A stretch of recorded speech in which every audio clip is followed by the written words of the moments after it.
pessoal, tudo bem com vocês? Felipe Gamer na área. Estou de volta trazendo o unboxing, como prometido, do Pro Controle do Nintendo Switch. Isso mesmo, o Pro Controle lançado pela Nintendo com a vinda deles para o Brasil, lançando oficialmente.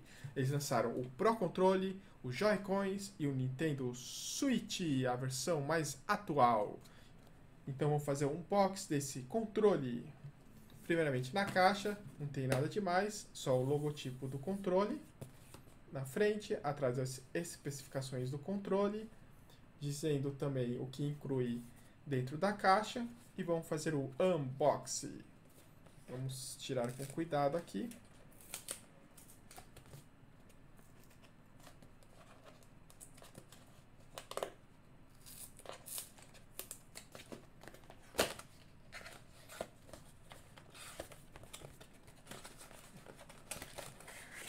Aqui não serve para nada, só para proteger o controle.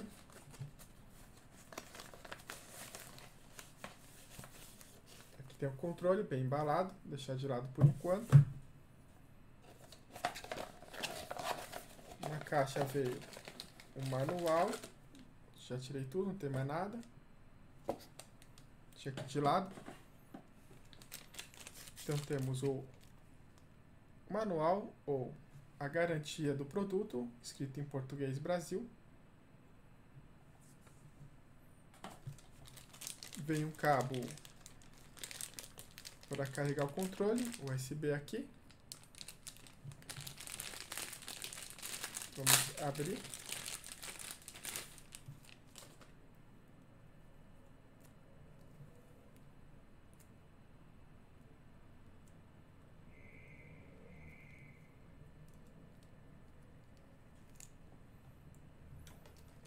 Cabo um pouquinho grandinho aqui para carregar o controle. Nada demais. Deixar de lado por enquanto. E aqui a gente tem o controle muito bem embalado naquele saquinho da Nintendo. Então temos, tirar aqui esse papelzinho que também não serve para nada. Então temos aqui o controle, temos os botões, o logo da Nintendo Switch aqui, temos Home, Start, Select. Ele é pesado, mas apesar de ser um controle pesado, é muito bom de jogar com ele. Você pode jogar mais ou menos umas 2, 4 horas que não vai doer o braço, né? A pegada é boa. Então se você quer jogar um jogo mais hardcore, um Smash Bros, ou mais hardcore, um Overwatch, né, um Dark Souls, Skyrim, ou The Witcher 3, né, esses grandes jogos, eu recomendo usar esse controle, Pro Controle. Nada demais, então está aqui o Pro Controle do Nintendo Switch, lançado oficialmente no Brasil, com certificado da Anatel. Gostou de nosso vídeo? Inscreva-se no nosso canal, compartilhe com seus amigos e ative o sininho. Até nosso próximo vídeo. Valeu!